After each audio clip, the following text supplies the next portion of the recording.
Ambassador John Bolton is joining us. So remember, he served as 25th United States Ambassador to the United Nations from 2005 to 2006 and was also U.S. National Security Advisor. Ambassador Bolton, thank you for speaking to NDTV. The question, of course, is about the relevance or irrelevance of an institution such as United Nations at a time when we are looking at a full-blown war playing out in the West Asia. And do you think there is a need to relook or revisit these institutions? Is UN then representative or relevant in these times? Well, I think the political decision-making institutions of the UN are largely irrelevant. I mean, the UN is a vast, complex organization. That's part of its problem. Some of its specialized and technical agencies do good work when they stay out of politics, but the Security Council, the General Assembly, the Human Rights Council are paralyzed and therefore largely irrelevant. And I'm not sure that there's any way to bring meaningful reform. Many people have tried over the years. There are a lot of suggestions. Very hard to see how any of them can be brought to bear. Okay, so if institution like this, which has almost become ineffective in resolving conflicts, and all the talks of reforms haven't really ensured that it is in sync with the times, then why is it really there, in the sense that what is its engagement with the current times and how does it really impact global governance?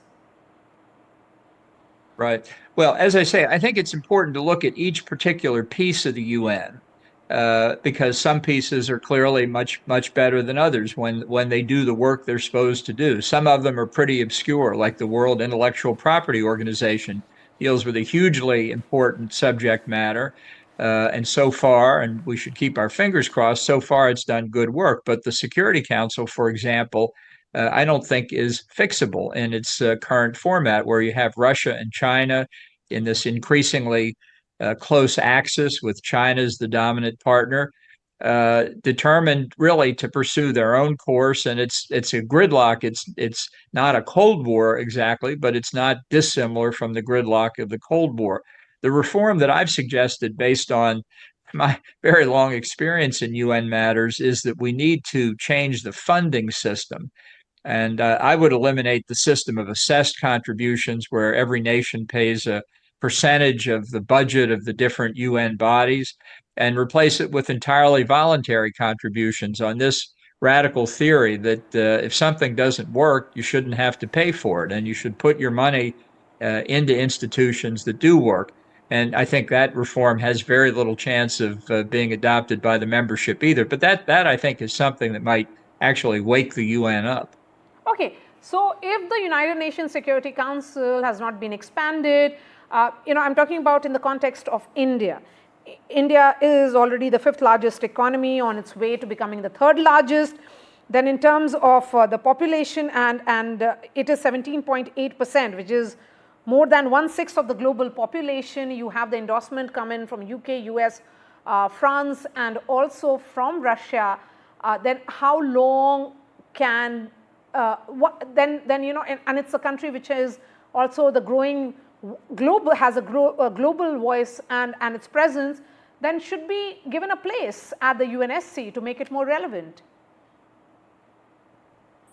Sure. Look, the composition of the permanent members of the Security Council was decided in 1945 and was appropriate at the time. It's not 1945 anymore. The trouble is in trying to imagine how you make the council more like the world situation today without simply gridlocking it even further. Japan was the first country that the United Nations considered making a new permanent member. Richard Nixon, back in his administration, said the U.S. was in favor of adding Japan as a permanent member. So that was about 50 years ago, and obviously Japan has never been made a permanent member because China won't let it happen. And this is the sort of gridlock when it comes to India. Of course, Pakistan then says, well, we should be a permanent member too. In the Western Hemisphere, Brazil says, well, we should be a permanent member. And then Mexico and Argentina say, well, we should be permanent members. I will tell you, as an alumnus of being an ambassador who spent a lot of time on the Security Council, that 15 members is all already a large group of countries. Remember, when the charter was written in 1945, there were 11 members on the Security Council, and I think there's a kind of law of politics that every time you make a decision-making body bigger, you make it less effective. So this is the kind of these are the kinds of considerations that have led to gridlock in multiple proposals put forward in good faith by a lot of people who have studied the matter very seriously. All have resulted over a 50-year period in no change in the membership of the council.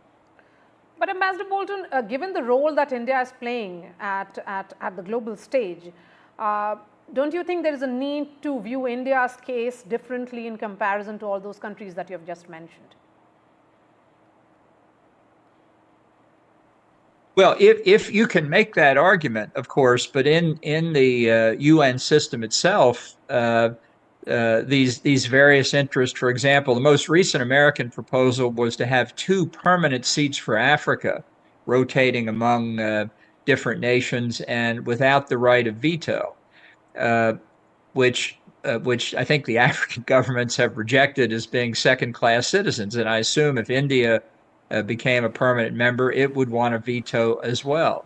So to imagine how to push forward the Indian case, you'd have to convince China not to veto India's membership. And they won't say publicly that they're going to veto it. They'd say, well, but you shouldn't treat India alone. What about Pakistan? What about this?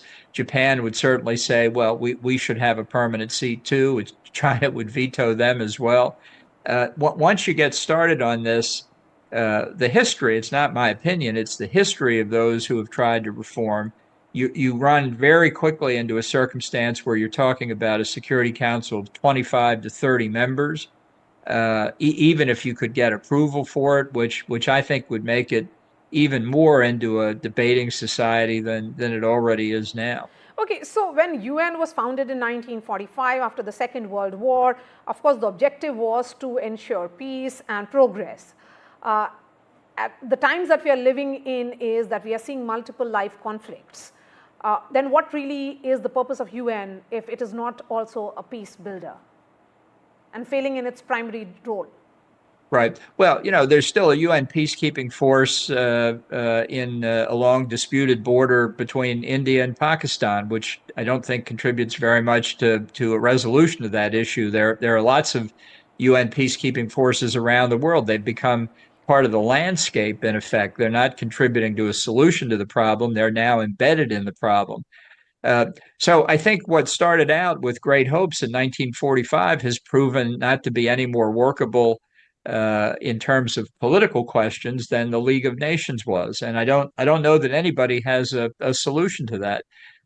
It's produced a huge bureaucracy in New York, which the government of the city of New York is very thankful for because it contributes to the economy, but doesn't contribute to to the principal reason for which it was founded. Again, I want to say that there are these specialized and technical agencies, many headquartered in Geneva, Vienna, Rome, that do good work. And maybe it'd be better to split them off from the United Nations and save them from the politicization that unfortunately characterizes decision-making we see with the General Assembly. Okay, Ambassador Bolton, do you think the war between Israel and Iran, which has taken this form, unfortunately, can have a potential impact on or can impact the outcome of the elections in the US? Yes, it could, because I think right now we're waiting to see how Israel responds to being the subject of the largest attack of ballistic missiles in world history on Tuesday. 180, 200 missiles, the largest ballistic missile attack ever. And I think Israel will respond very strongly, hitting significant targets in Iran, and that could cause the conflict to grow more intense. That could have an effect on global oil prices. I think they're up only about 2 or 3% since Tuesday, but they could go up significantly. So again, hard to predict what the impact would be, but could it have an impact on the election results? Yes, absolutely. All right, Ambassador Bolton, pleasure speaking to you, sir. Thank you so much for your time here on NDTV.